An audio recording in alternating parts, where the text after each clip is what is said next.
Alright gang, Assalamualaikum. Hari ni kita ada projek Saga VVT gang owner request untuk tukar timing bell kerana mileage dah mencecah 80,000 lebih. So inilah projek kami dan inilah prosesnya. Bila kami buka bahagian timing bell, kita akan cuci Kita akan cuci bersih-bersih sebab dalam ni biasa dia banyak habuk kan. Jadi buff cover gasket pun dah start bocor, dia pun kena buat sekali. Saya panggil dia buat sekali. Tak boleh buat lain kali, tak boleh sebab dia punya rail nampak dia akan ke sini juga.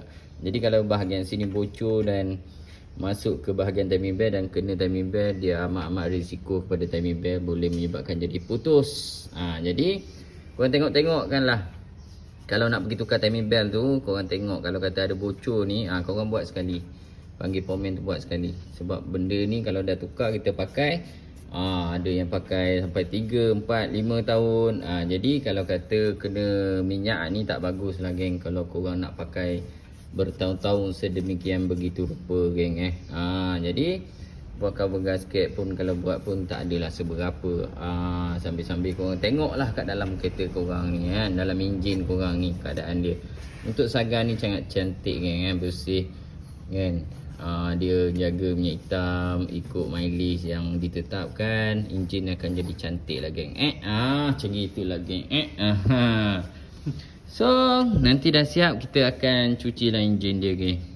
Kotor sangat dah ni, dah macam 4x4 masuk side dah ni dia punya enjin. Jadi kita cuci lah tu dia geng.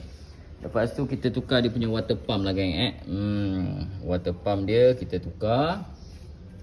Lagi kita tukar bearing. Bearing dah hantar kat machine shop. Sebab bearing dia berdengung geng. Berdengung, dia bawa je macam highlight, tak highlight macam helikopter bunyi kan. So lepas tu dia komplain masalah bunyi geng. Masalah bunyi.